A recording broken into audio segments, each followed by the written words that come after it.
Assalamualaikum warahmatullahi wabarakatuh. Gaji minimum adalah isu yang diperjuangkan sejak sekian lama. Baru-baru ini, Yang Amat Berhormat Perdana Menteri telah mengumumkan kenaikan gaji minimum daripada 1,200 kepada 1,500 setelah 3 tahun. Dan para penonton semua, ianya bakal dilaksanakan bermula Mei 2022.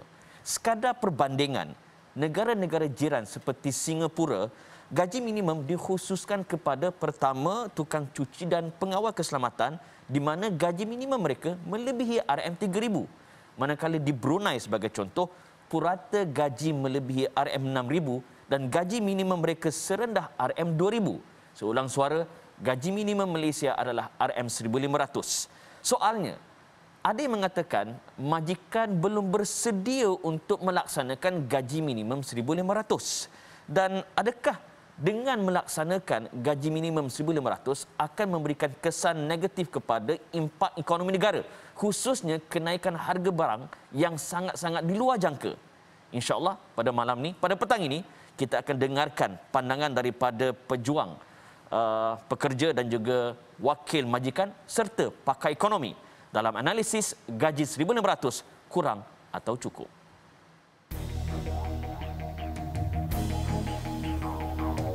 Please, this is a serious issue. Bukan semua perkara yang dikatakan sebagai naluri itu adalah satu sebab untuk kita mengatakan ia benar.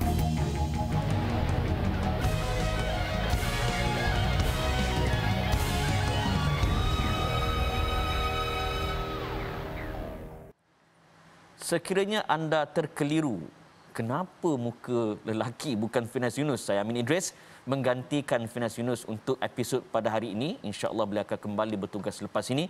Tapi saya nak perkenalkan panel-panel kita pada petang ini.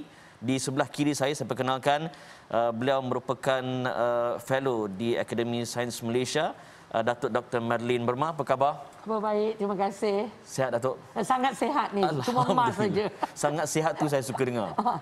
Di ujung sana saya perkenalkan Setiausaha Agong Kongres Kesatuan Sekerja Malaysia MTUC, Tuan Kamarul Baharian bin Mansur. Apa khabar, Tuan? Alhamdulillah, baik. Dengar khabar hari ini mesyuarat berderet-deret dan sempat hantar memorandum. Sempat hantar memorandum. Kita sentuh nanti insya-Allah. Dan kita ada juga seorang lagi panel di atas talian. Saya perkenalkan Dr. Sri Ganesh Michelle, Timbalan Presiden Kesatuan Hotel, Bajet dan Bisnes Malaysia. Apa khabar, Dr. Ganesh? Ya, khabar baik, khabar baik. Itu pejabat di hotel ke pejabat di rumah, Doktor? Di pejabat saya, bukan di hotel. Uish. Tapi doktor memang patutlah bekerja untuk hotel. Di rumah pun nampak macam hotel, insya-Allah. Okey, kita nak teruskan perbincangan kita. Saya nak mulakan di mana Perdana Menteri Datuk Seri Ismail Sobri telah mengumumkan pelaksanaan kadar gaji minimum sebanyak 1,500 bermula 1 Mei 2022 di seluruh negara. Dan kali terakhir kenaikan dilakukan pada 1 Februari 2020 sebanyak RM1,200 sebulan. Persoalannya, Dr. Ganesh, dalam tempoh 2 tahun, gaji minimum dinaikkan sebanyak 300 dan selepas pandemik, persoalan yang paling besar, sejauh manakah persediaan bagi pihak majikan, khususnya Dr. Ganesh sendiri?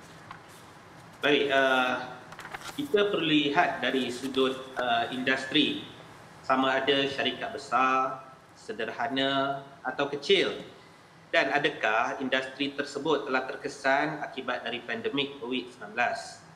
Pada keseluruhannya, kebanyakan majikan bagi industri sederhana dan kecil telah terkesan dan masih belum bersedia.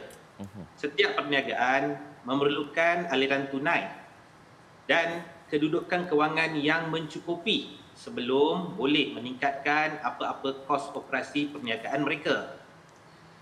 Seperti gaji minimum ini akan secara langsung menaikkan kos operasi perniagaan masing-masing. Contohnya, caruman kepada kumpulan wang simpanan pekerja akan meningkat, kadar kerja lebih masa juga akan meningkat, dan ia akan menyebabkan tiada lagi kerja lebih masa diberikan sebagai suatu langkah untuk menjimatkan kos operasi sesuatu perniagaan. Contoh, bagi perniagaan perhotelan, penyambut tetamu kebanyakannya akan ada kerja lebih masa. Tetapi bila dah adanya kadar minimum 1,500, kemungkinan majikan akan mengambil langkah untuk menambah seorang lagi pekerja, tetapi pekerja-pekerja sedia ada tidak akan mendapat kerja lebih masa, overtime. Jadi sebelum ni mereka telah ada komitmen, contohnya 1,200 dengan overtime RM2,000. Jadi sekarang bila kadar ini ditetapkan 1,500, berarti gaji yang dia akan bawa balik adalah 1,500. Jadi ini kebanyakan majikan masih belum bersedia. Baik, masih belum bersedia. Ketika keputusan ini dibuat, Doktor, adakah para pemain industri yang menjadi stakeholder kepada isu ini diajak bersama untuk berbincang ataupun ia hanya dibuat di peringkat atasan, tiba-tiba dapat je keputusan? Baik, seperti sebelum ni, masa yang buat 1,200, 900, pihak industri akan menghadiri sesi libat urus bersama-sama Majlis Perundingan Gaji Malaysia atau agensi-agensi yang bertanggungjawab sebelum apa-apa keputusan dibuat. Akan tetapi kali ini kami dengar desas-desus, tetapi tiada sebarang sesi libat urus di antara pihak kerajaan dengan industri yang telah dibuat sebelum apa-apa pengumuman dibuat oleh Perdana Menteri. Ini memang telah mengejutkan semua pihak sebenarnya. Baik, maknanya keputusan itu dipanggil unsankerable di luar jangkaan. Betul. Dr. Ganesh, saya sekadar nak memetik Presiden Persekutuan Majikan-Majikan Malaysia MEF, Datuk Dr. Syed Husman. Beliau menyatakan bahawa kebanyakan industri negara ini tidak bersedia menaikkan gaji minimum kerana masih terkesan disebabkan penularan COVID-19 dan juga pandemik sejak 2 tahun yang lalu. Namun kerajaan pada masa yang sama telah memberikan 18 bilion ringgit Malaysia melalui pelbagai program subsidi gaji untuk membantu majikan bagi mengekalkan pekerja.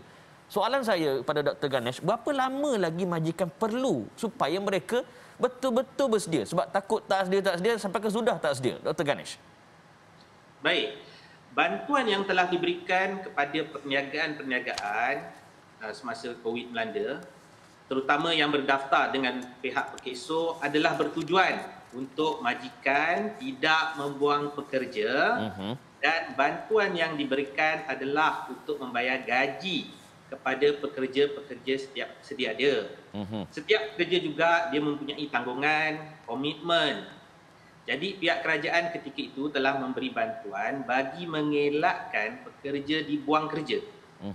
Okay? Atau operasi sebuah syarikat ditutup. Kalau pekerja dah tak ada, syarikat pun tak boleh bergerak. Ya, faham. Bantuan tersebut bukanlah untuk memberi aliran tunai yang tinggi kepada mana-mana perniagaan, malah majikan perlu menambah baki gaji yang kurang. Dia tak bagi penuh, gaji penuh. Dia bagi separuh, ada yang 1,200, ada yang 600. Dan untuk dibayar pada pekerja masing-masing.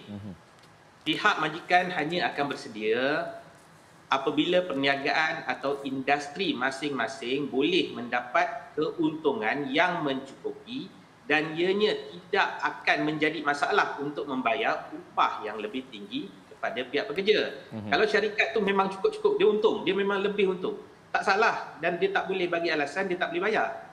So dia harus mempunyai pendapatan yang mencukupi dan keuntungan yang mencukupi dahulu. Baik, maknanya dia membantu bukan dari segi lebihan aliran wang tapi sekadar untuk mengekalkan pekerja. Baik, Dr. Ganesh, saya nak beralih kepada Datuk Dr. Madeline. Bila saya tengok berita tentang kenaikan gaji minimum, komen-komen netizen sangat positif, menggunung memuji kerajaan. Persoalan saya, ada juga yang mengambil pandangan mengatakan bahawa dengan kenaikan gaji minimum ini, kesan dia adalah kenaikan harga barang yang dengan izin merepek dan menakutkan. Apa pandangan Datuk tentang pandangan ini? Okey, terima kasih ya. Seronok mendengar perbincangan yang diajukan oleh Dr. Ganesh tadi ya.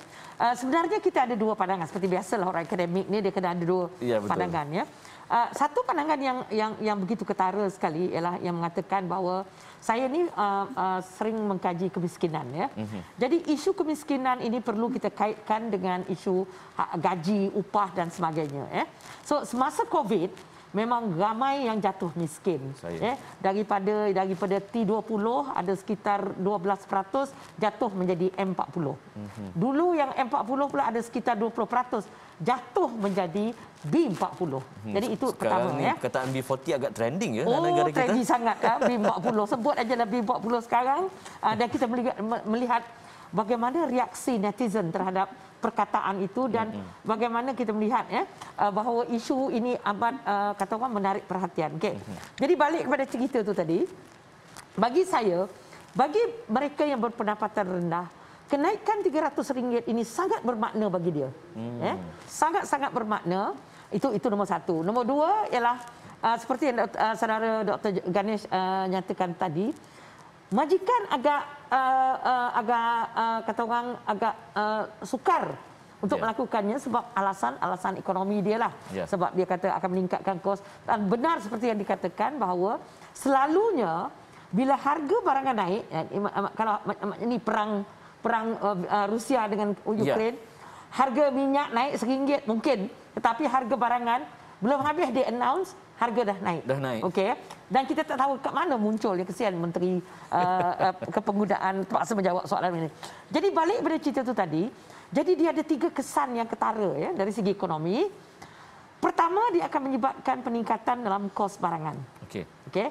Jadi kita ni naik ke tak naik, kita yang tidak gaji minimum ni dia akan terkesan. Harga barang akan naik. Dia tak kira harga barang bukannya naik hanya untuk orang B40, tetapi dia akan lain pun akan terkena. Ia akan naik. Ini yang masalah kita ni. Nombor dua, ia akan membawa kepada apa yang kita katakan sebagai kesan gantian. Apa maksud kesan gantian? Kesan gantian ialah majikan akan mengambil kesempatan ini untuk satu, dia buang pekerja. Macam tadi Dr. Ganesh kata dia tambah seorang pekerja, tapi dia tak nak tambah dia punya dia punya overtime dan sebagainya. Tapi di sini ada yang akan mengambil kesempatan. Satu, dia kata sebab kau naik, saya beralih kepada ni. Instead of mengambil pekerja buruh, dia start going into teknologi online dan sebagainya. On one hand benda tu baguslah ya. Tapi on the other hand benda tu ada meninggalkan kesan kepada pekerja. Dan yang seterusnya ialah dia akan menyebabkan apa yang kita katakan ekonomi kita dalam jangka masa panjang akan berubah daripada ekonomi yang berasaskan buruh, labor intensif kepada teknologi intensif atau apa kita katakan yang berasaskan sebab manusia dah digantikan dengan mesin dan sebagainya. Now, bunyinya seronoklah atas kertas. Nampak canggih lah bunyinya. Bunyi canggih kan, beralih daripada. Tapi kita jangan lupa, yang nak digantikan ialah manusia. Jadi benda ini perlu kita fikirkan. Dan saya ada teman dekat sini, mesti dia akan mengatakan kenaikan kalau kita tak naik, apa akan berlaku? Kalau kita naik, apa yang berlaku? Now, the last factor ialah apa yang ingin saya sebutkan di sini ialah bila berlaku kenaikan upah ini, ramai yang berkata sebenarnya siapa yang sebenarnya mendapat faedah? Sebab majoriti yang berada dalam yang pendapatan yang bawah tu sekali, kebanyakan yang pekerja asing. Okey, so mungkin nanti MTUC ada mungkin dia ada pandangan yang berbeza, tapi kajian kita menunjukkan bahawa ramai nanti yang mendapat faedah nanti sebenarnya bukan orang kita. So sebenarnya ialah besar kemungkinan kesannya ialah kepada pekerja asing. So selagi struktur ekonomi kita tidak berubah apa yang kita ada sekarang, masih lagi kekal macam kita bergantung sangat pada buruh nak bekerja dekat ladang dan sebagainya, maka selagi itulah isu harga upah minimum ini tidak dapat kita selesaikan. Struktur ekonomi kita kena berubah. Kita go to high end. Bila kita go to high end, orang kita bekerja dalam ekonomi yang berteknologi tinggi, pendapatan dia lebih tinggi. So tak payah lagi kita bincang tentang minimum wage dan berkelahi pasal tu. Itu je. Saya nak pergi pada satu sudut pula kepada Tuan Kamarul. Sebab isu gaji minimum ni sudah sekian lama diperjuangkan oleh MTUC. Saya cukup hormat dan tabik. Yang menjadi persoalan ialah ia hanya membabitkan syarikat-syarikat besar, khususnya JLC. Bagaimana pula dengan perusahaan mikro dan juga kecil dan sederhana? Adakah ini bersifat double standard hanya kepada gergasi-gergasi yang bilih-bilih ni kekal dalam keadaan yang tertekan? Terima kasih saudara. Assalamualaikum. Untuk makluman Tuan Moderator, sebenarnya perjalanan gaji minima ni memang panjanglah. Kita bermula, MTUC bermula pada tahun 1990-an. Pada masa itu kita MTUC dipimpin oleh tokoh pekerja, itu Tan Sri Zainal Rampak, dan beliau memperjuangkan gaji minima. Dan saya masih ingat lagi pada 2008 MTUC mengadakan piket di Parlimen menuntut gaji minima. Pada masa itu kita tuntut adalah 1,200. So daripada 2008 sehingga sekarang 2022, hampir 12 tahun.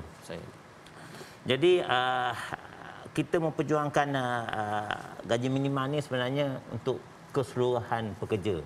Tapi seperti mana doktor beritahu tadi bahawa yang kesan gaji minima ni kepada pekerja-pekerja bawahan. Ya. Jadi kita MTUC berpandangan bahawa kita memperjuangkan gaji minima ini untuk pekerja-pekerja bawahan, dan kita berharap kerajaan menggunakan gaji minima ini untuk menaikkan taraf kehidupan pekerja bawahan. Kita wawarkan bahawa gaji minima ini hanya diberikan kepada JLC. So sebenarnya MTUC sebenarnya membantah sekeras-kerasnya jika ada pandangan yang mengatakan untuk memberi kepada JLC saja. Seperti mana doktor beritahu tadi bahawa bila kos barangan naik, dia bukan terkesan kepada sebahagian saja. Semua golongan terkena. Dan golongan bawahan dah lebih terkesan daripada dengan T20 dengan M40 itu. Yang B40 lebih terkesan. Oleh sebab itu, kalau kerajaan mengecualikan bayaran gaji minima ini, yang kadar baru ini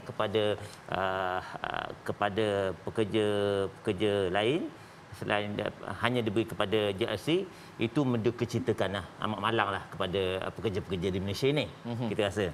Dan seperti mana yang Perdana Menteri umumkan, bahawa kenaikan gaji ini 1,500 ni dibuat kerana kos sara hidup meningkat. Tak ada alasan lain yang diberikan oleh Perdana Menteri pada masa tersebut. Jadi bila kos Perdana Menteri menyatakan bahawa kos itu yang menyebabkan gaji 1,500 itu dibuat, jadi golongan kerja bawahan ini lebih terkesan dengan kos itu. Oleh sebab itulah saya MTUC berpandangan bahawa biarlah adil kepada B40 lah. Dan berikan mereka sedikit senyuman, sedikit harapan, dan tambahan 300 itu tidak mengayakan mereka. Tapi itu boleh memberi harapan sinar kepada mereka, keluarga mereka. Tuan Kamarul, sejauh manakah MTUC konsisten memperjuangkan isu 1,500 gaji minimum ini? Sebab sekarang ini kebanyakan majikan memberikan alasan tidak bersedia. Dan adakah dia akan makan diri sebab lebih ramai pekerja akan dibuang selepas ini? Jangan jawab lagi. Kita rehat dulu seketika. Teruskan menonton analisis gaji minimum 1,500 kurang ataupun cukup.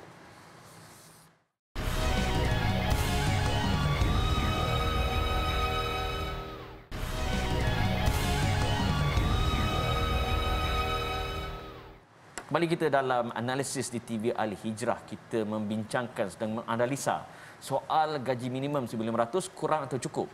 Dan saya ada soalan penting nak tanya kepada Dr. Madlin. Tapi sebelum tu saya nak kembali pada Tuan Kamarul. Dia macam tak habis hayat tadi kan. Adakah perjuangan ini akan diteruskan? Takut ke nanti termakan diri sebab makin ramai majikan membuang pekerja sebab tak mampu dan tak bersedia? Kita berpandangan bahawa semasa gaji minima ini dimulakan dahulu pada sekitar 2012-2013, isu yang sama juga timbul. Bahawa bila gaji minima 900 dilaksanakan, maka pekerja-pekerja akan dibuang kerja. Pekerja-pekerja, syarikat-syarikat akan mengeluarkan overtime dan sebagainya. Itu asas yang digunakan semasa gaji minima yang pertama diperkenalkan. Tapi kita percaya dan yakin bahawa kerajaan memperkenalkan gaji minima ini 1,500 yang baru ini mempunyai asas-asas yang tertentu.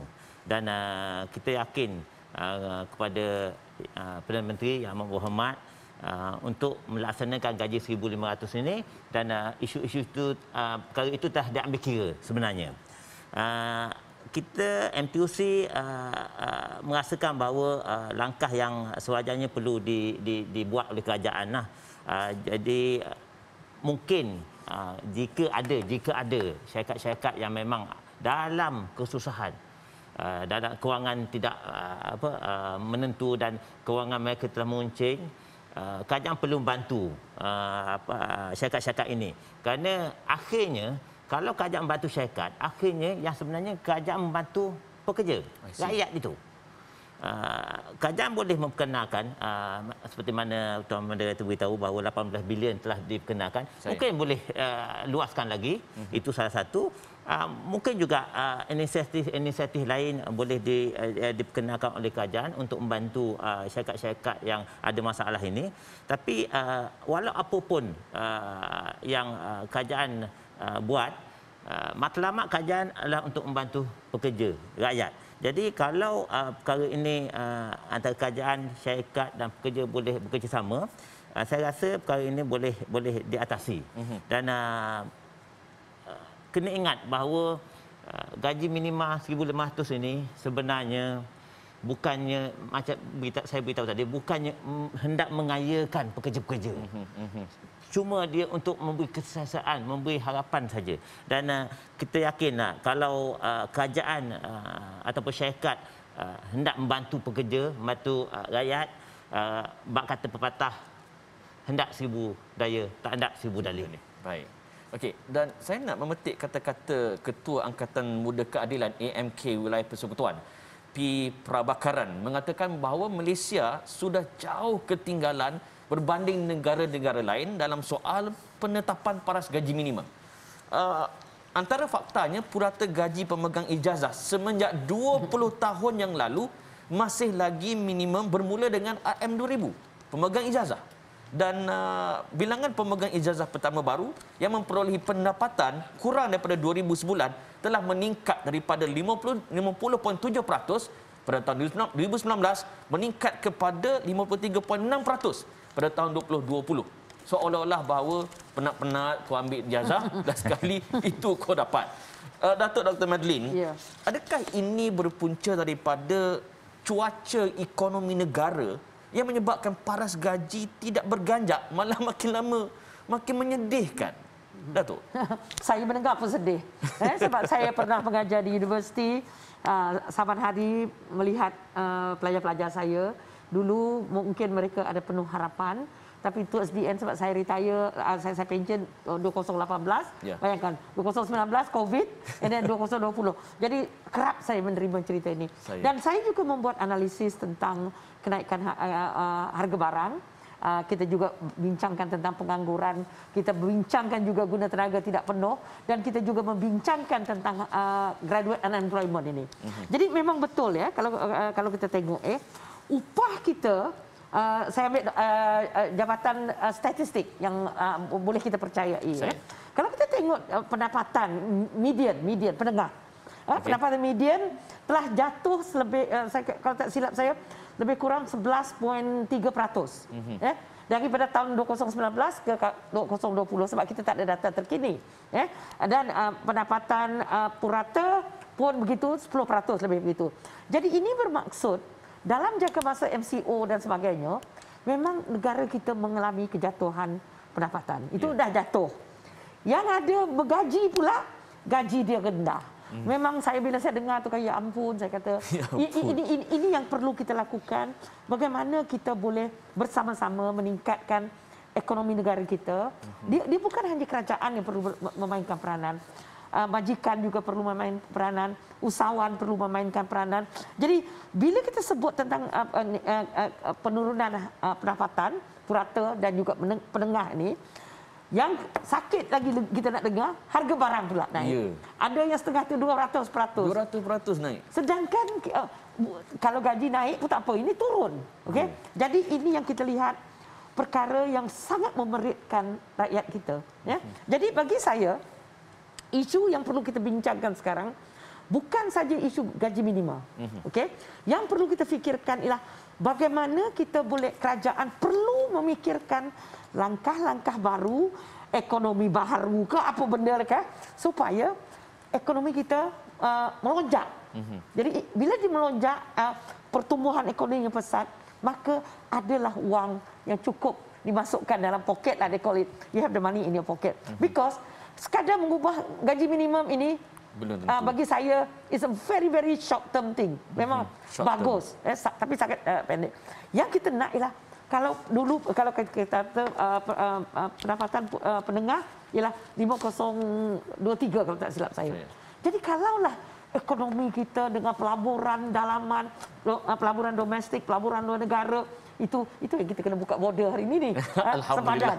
Supaya pertumbuhan ekonomi berlaku, maka adalah rakyat kita duit dalam, kita tidak boleh kita tidak boleh bayangkan, ya, apa yang tadi disebutkan Encik Baharul tadi, bagaimana mereka yang berpendapatan, sebab kita di Malaysia ni, bayangkan garis kemiskinan adalah 2208. Ya. Gaji minimum 1000 lagi bawah daripada tu. So walaupun dia dapat gaji minimum, dia masih lagi miskin. Yeah. So jadi maknanya benda ni memang di satu pihak macam yang ditanya tadi, soalan apa akan berlaku, ada tak majikan akan membuang pekerja? Besar kemungkinan sebab dia nak mengurangkan kos dia. Keuntungan nak ditingkatkan, kos nak dikurangkan. Yeah, betul. Tapi kita jangan lupa tau, mereka ini bukan pekerja, mereka ini manusia. Bila you buang satu pekerja, dan secara purata kita di Malaysia ada 5.3 ahli keluarga.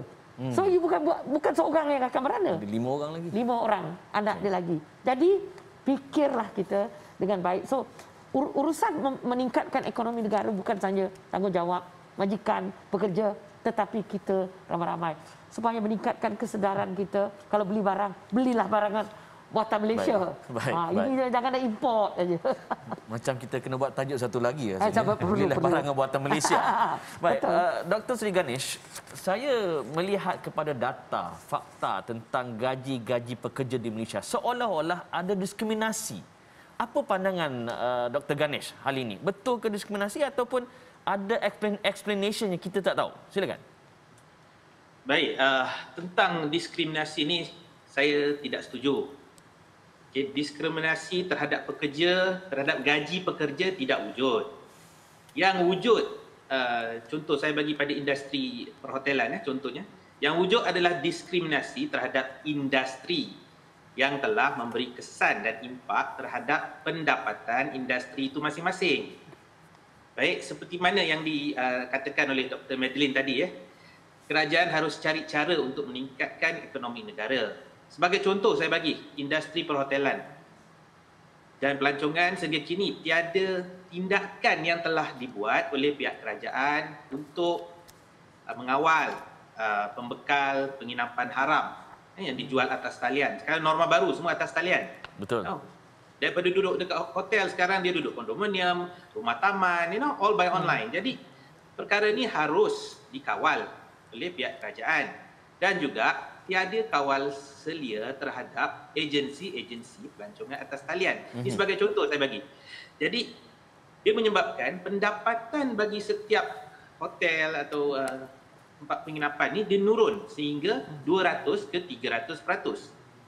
Jadi jika pihak kerajaan ambil suatu jalan penyelesaian untuk menyelesaikan ancaman industri, contohnya dikawal selia agensi atas talian ni dan menyebabkan pihak hotel ni dia buat lebih duit. Perniagaan tu dia buat lebih pendapatan. Dulu dia jual 150, hari ni dia jual 50. Atas 50 tu kita kena bayar komisen lagi. Jadi pendapatan setiap perniagaan tu dia menurun. Okey. Jadi bila dia menurun, macam mana pihak hotel atau perniagaan tersebut untuk dia dapat bayar gaji yang lebih.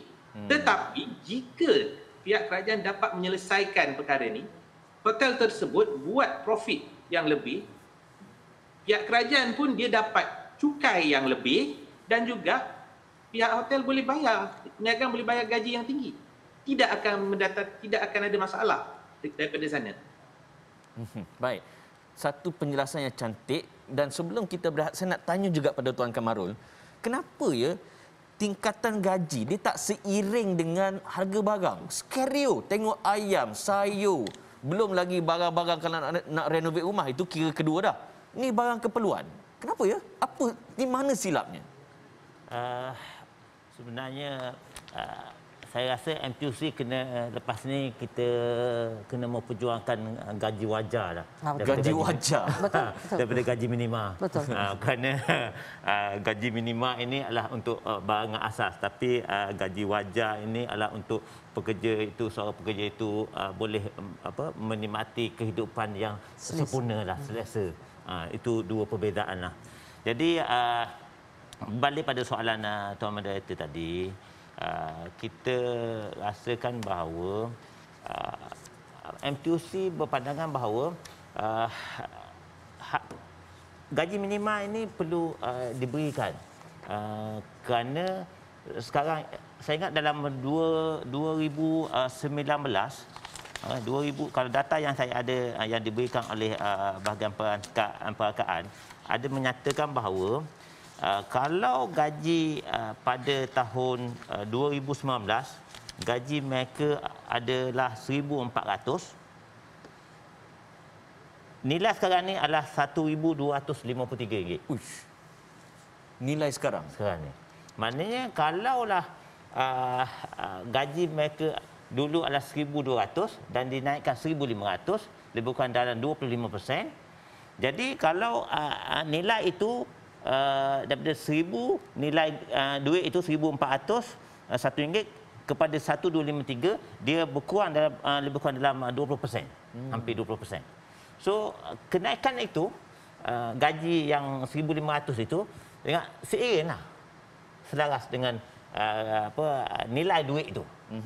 Ini data yang kita terima daripada bahagian perangkaan yang terbaru lah. Jadi kita berpegang kepada kenaikan 1,500 itu adalah amat wajar dengan keadaan sekarang. Tapi belum tentu akan datang. Dengan sekarang, kita rasa itulah yang sewajarnya untuk dinaikkan. Dan saya pun dah nampak ada tajuk baru analisis, gaji wajar pula selepas ni. Baik, para penonton semua, ada beberapa fakta saya nak kongsikan dengan lebih detail berkaitan dengan Singapura dan Brunei. Apapun, kita berehat seketika. Teruskan menonton analisis gaji minimum 1,500 kurang atau cukup.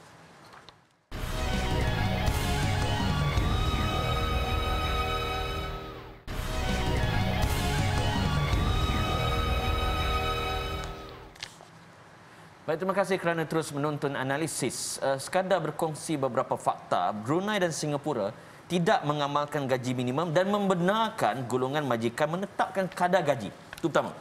Yang kedua, Singapura menetapkan gaji minimum kepada tukang cuci dan pengawal keselamatan. Untuk mereka, gaji minimum mereka adalah RM3,007.65.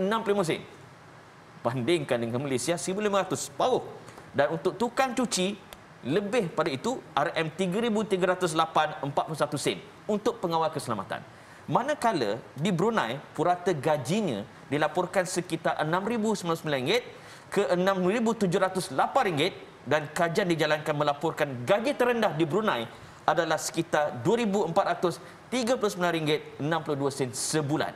Soalan saya kepada Dr. Madeline, jika gaji 2022 sekarang ni masih lagi 1,500, tahun bila agaknya kita nak capai macam Singapura dan Brunei? Ataupun tak payah nak mimpi lah. Itu satu perbandingan yang menarik. Ya? Dan agak mengecewakan bagi kita. Sangat. Okey, satu kita jangan, dia bukan apple to apple lah. Dalam bahasa ekonomi dia, kita tak boleh membandingkan dia. Yang penting di sini menunjukkan bahawa polisi untuk tidak menetapkan gaji minimum itu yang perlu kita lihat. Ya. Kalau macam di Malaysia memang kita untuk untuk keseluruhan. Cuma dalam sektor tidak formal tidak dia tidak melibatkan mereka yang bekerja yang menjadi penjaja semua tu tak ada. Macam saya kerja sendiri tak ada. Tak ada. Sorry lah. Bagi boleh tetapkan diri sendiri. Terima kasih. So itu nombor satu sebab ramai daripada kalangan kita khususnya kaum bumi putra dan juga wanita banyak yang menceburi sektor sektor tidak formal ini. Jadi dia orang kata alamak mereka tak ada pula gaji minimum Tapi tadi kita dengar di Singapura hanya 2 tadi yang majikan boleh menetapkan harga ataupun gaji minimum untuk pencuci dan security guard. Okey. Dan Brunei tak ada. 6,000 6,000 purata gaji. Purata gaji dia 6,000 ringgit kita atau duit kita ditukar pada duit kita. Okey.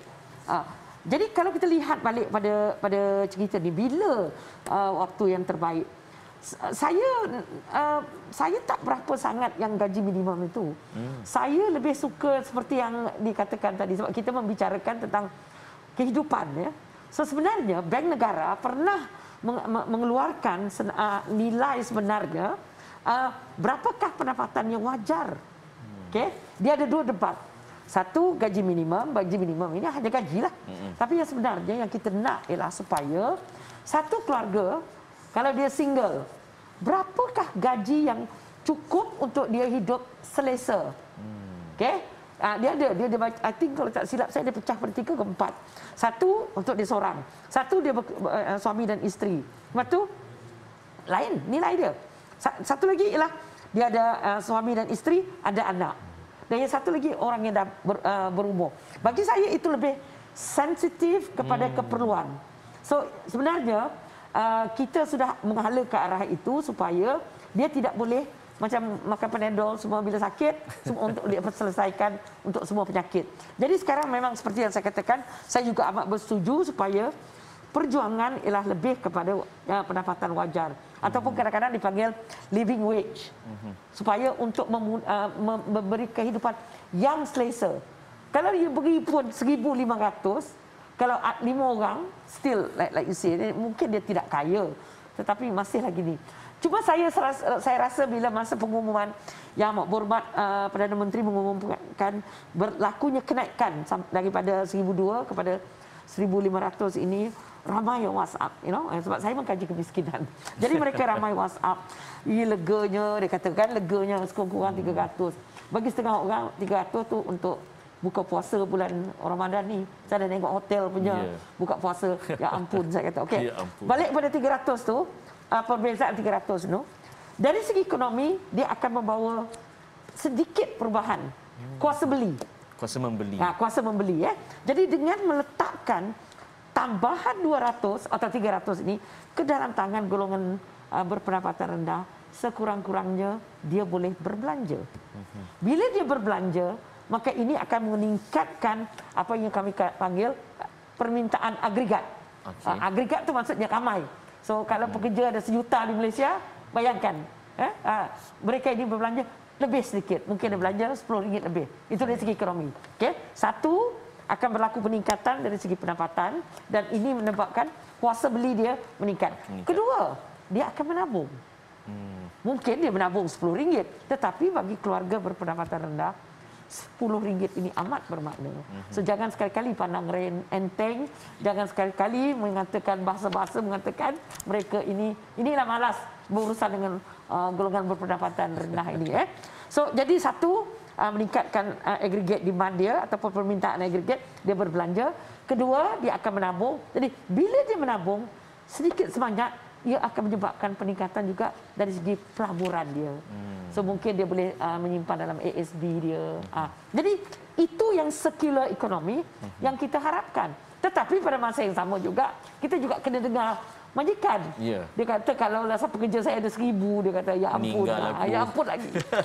Jadi maknanya just my final note is that bagi saya kita mendengar itu mudah, sangat mudah naikkan harga, naikkan pendapatan. Tetapi mereka yang membuat dasar, yang memikirkan perkara ini, dia bukan hanya okey kita naikkan 1,500. Selesai masalah. Selesai masalah. Ataupun inilah ni majikan ni macam tadi Dr. Ganesh tu kata, tak ada kerja lain nak menghalang kenaikan. Sebenarnya banyak yang perlu dipertimbangkan. So Baik. kita kena berbicara ini dengan penuh keterbukaan. Jangan menghina-hina je kan, ataupun mengatakan ini polisi bodoh. Ada yang nyatakan macam tu. Kita terlalu banyak playing game, yes. blaming game daripada giving the solution. Right. Tuan Kamarul, ada kajian dilakukan di luar negara berkaitan dengan kesan kenaikan gaji minimum. Antaranya setelah 3 tahun, hasil kajian mendapati bahawa berlaku pengurangan pengambilan pekerja selepas kenaikan dilakukan. Dan pada masa yang sama, pekerja juga terpaksa dipotong masa bekerja bagi menurunkan jumlah waktu bekerja bagi mereka yang bekerja mengikut jam. Dan ini kita bercakap tentang kesan buruk bila gaji minimum dilaksanakan. Soalan saya, bagaimana MTUC merancang untuk memastikan nasib-nasib pekerja ini akan terus terbela sekiranya kenaikan gaji minimum ini memberi kesan negatif pada mereka? Untuk maklumat semua, kita MTUC dulu dan sekarang ini pun tidak pernah mendengar sebenarnya daripada mana-mana pekerja yang hadir dan melaporkan kepada Jabatan Perhubungan Perusahaan di Jabatan Buruh JTK yang mengatakan bahawa mereka dibuang kerana syarikat tidak mampu untuk membayar gaji. Okey. Saya tak pernah dengar lagi lah sehingga sekarang. Tapi yang biasa kita dengar adalah pembuangan itu berlaku disebabkan banyak perkara. Banyak perkara. Mungkin kerana produk syarikat tersebut tak kompetitif lagi, dah out to date. Jadi isu-isu inilah yang membuatkan pekerja itu dibuang. Berkenaan dengan syarikat mengurangkan waktu kerja dan bayar mengikut gaji mengikut jam. MTUC berpegang kepada dalam akta kerja itu dah disebut bahawa kalau pekerja tersebut telah diberikan kontrak perkhidmatan sebelum ini, syarikat tidak boleh tukar daripada kontrak itu gaji bulanan kepada gaji bulanan harian ataupun mengikut jam, tak boleh. So apa yang terjadi sekarang ni adalah kalau itu berlaku dan majikan mengambil tindakan tersebut, itu adalah satu kesalahan. Tetapi jika syarikat mengambil pekerja baru, kemungkinan itu berlaku. Kemungkinan itu berlaku dan ditawarkan kerja berdasarkan gaji jam. Itu kemungkinan berlaku. Jadi pandangan saya, inilah masa sebenarnya majikan untuk memperbaiki ekonomi pekerja-pekerja. Kerana yang menuntut gaji minima ni bukannya gaji yang 5,000. Dia bukannya engineer. Bukannya ni gaji yang memang dah gaji ciput dah. Memang gaji sikit dan mereka inilah pekerja-pekerja behind yang kerja bawah. Contoh macam kerja cleaner, pembersihan. Dan mereka-mereka ini ada di antara mereka yang bekerja dalam 11 tahun, 10 tahun tak pernah ada gaji pun. Dan bila gaji minima ini diperkenalkan, barulah mereka merasai kenaikan itu. Dan untuk makluman, untuk pekerja-pekerja cleaner di sekolah itu adalah semua pekerja tempatan. Tak ada pekerja asing. Tapi mereka, saya kalau guna kata seksa tu, ialah satu perkataan yang rasa kasar lah. Tapi sebenarnya mereka berada dalam keadaan tertekan. Itu realiti. Itu realiti. Baik. Okey. Kita ada masa kurang 3 minit, Dr. Sri Ganesh. Soalan saya simple je, Dr. Ganesh. Dr. Ganesh memerlukan masa at least berapa lama untuk betul-betul bersedia bagi melaksanakan gaji minimum 1,500? To be frank, jujur, Dr. Ganesh. To be fair, untuk perkara ni kita tak boleh nak cakap. Okay. Sepatutnya kenaikan gaji minimum ni harus dibuat secara berperingkat. Tak semestinya kita nak tunggu berapa lama. Okay. Kalau nak tunggu berapa lama, pihak majikan akan mengatakan sampai bila kemungkinan. Okay? Perkara sampai bila dia tak akan bagi benda tu naik, gaji tu naik. Jadi kita tak boleh lihat bila, tetapi pelaksanaan gaji minimum ni harus dibuat secara berperingkat dan memastikan langkah itu menyokong pertumbuhan ekonomi dan tidak memberi tekanan inflasi kepada negara. Itu yang utama dia. Bukannya kita nak tunggu berapa lama, bila, tak. Boleh, masih boleh dibuat. Tetapi secara berperingkat, slow and make sure there's a proper mechanism. Jadi tidak membebankan mana-mana pihak. Kita tak cakap, kalau nak dibandingkan 1,500 pekerja itu kerja di Kuala Lumpur. Apa sangat 1,500 dengan kerja di Kuala Lumpur tu? Betul. Kita kena faham daripada sana. Tapi kalau kerja di sebuah kampung, rural area, kita minta majikan tu bayar gaji 1,500, sedangkan that area memang semua rendah. So benda tu memang tidak masuk. Tetapi apa yang kita hendak adalah buat secara berperingkat, jangan datang secara mengejut dan jangan buat sesuatu tu tanpa perbincangan, tanpa mengeluarkan satu mekanisme yang betul. Itu yang kita minta. Terima kasih Dr. Ganesh. Maknanya perlu melibatkan semua stakeholder, bukannya tiba-tiba terkejut buat keputusan, semuanya orang Kelantan kata kanjak. Baiklah, para penonton semua, kita nak dengar apakah rumusan ataupun next step daripada setiap panel pada petang ini. Apa-apa pun kita nak berehat seketika. Jumpa selepas ini. Analisis gaji minimum 900 kurang atau cukup.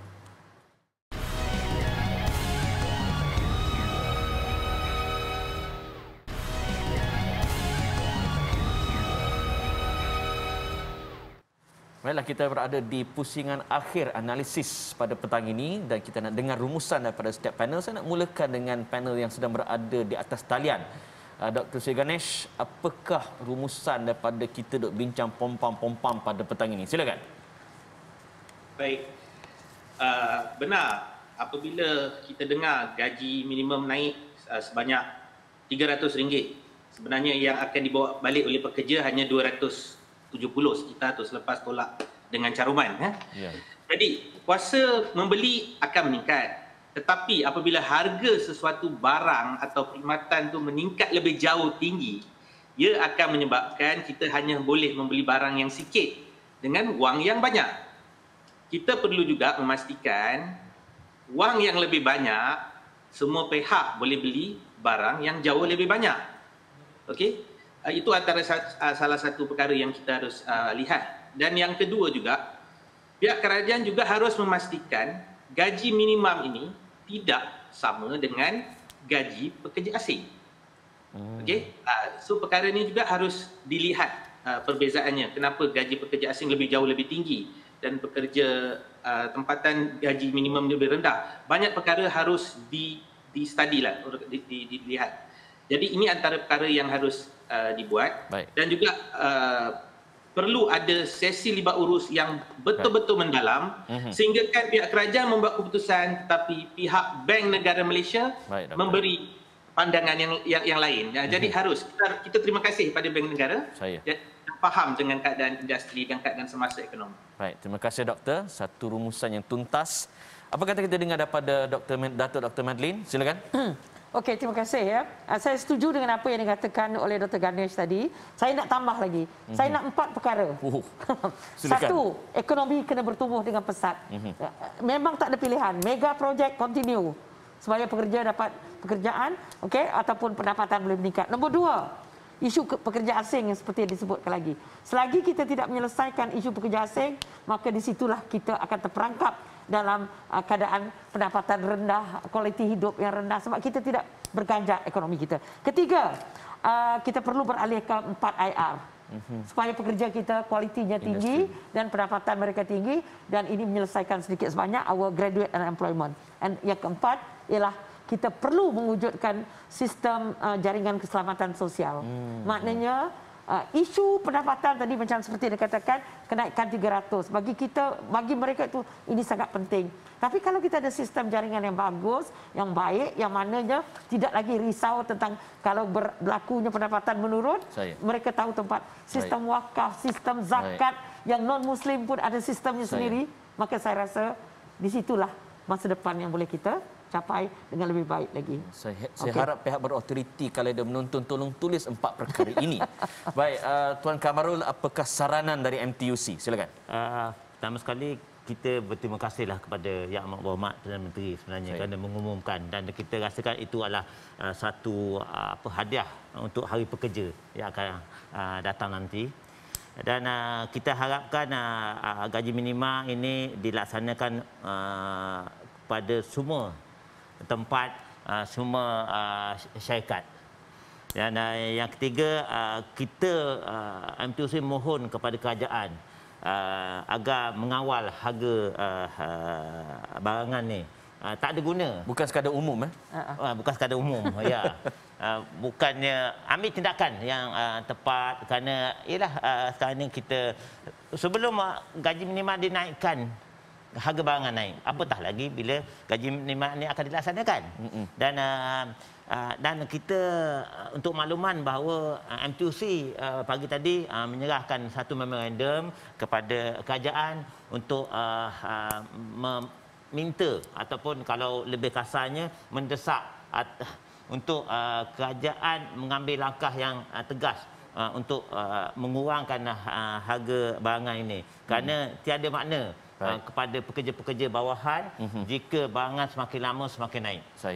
Kita berharap kerajaan melalui KPDN HEP itu melakukan kerja yang sebaiknya lah untuk memantau harga barangan. Baik, Tuan Kamarul, Profesor Kehormat Datuk Dr. Madeline dan juga Dr. Sri Ganesh, terima kasih banyak-banyak di atas perkongsian pada petang ini. Dan pada semua penonton yang sudah menonton, saya ingin menyampaikan sedikit kesimpulan pada dua-dua pihak. Pertama, untuk para pekerja, mari kita renung satu hadis Nabi SAW daripada Aisyah radhiyallahu anha. Nabi Muhammad SAW bersabda, "Innallaha azza wa jalla yuhibbu ahadukum idza amila amalan ayatqinah." Sesungguhnya Allah sangat suka hamba-hambanya bila melakukan kerjanya, dia buat bersungguh-sungguh. Dia menjauhi perangai mengular, dia menjauhi perangai buat kerja asalkan siap, dia menjauhi kerja yang buat ala kadar. Manakala untuk para majikan, mari kita lihat satu hadis Nabi SAW daripada Ibnu Umar radhiyallahu anhu. Sabda Nabi SAW, kata Nabi, "A'tul ajiru ajrah qabla ayajifa araquh." Maksudnya, berikanlah gaji kepada pekerja kamu sebelum peluh mereka kering. Apa maksudnya? Kata Al-Imam Al-Munawi, maksudnya berikanlah gaji pertama pada waktu yang tepat, dan yang kedua sejajar dan selayaknya dengan kerja yang mereka lakukan. Kalau itu tak dapat ditunaikan, itu satu kezaliman yang besar yang diberikan dosa besar daripada Allah Azza wa Jalla. Semoga kita dapat informasi penting pada petang ini. Saya Amin Idris, jumpa lagi dalam analisis. Assalamualaikum warahmatullahi wabarakatuh.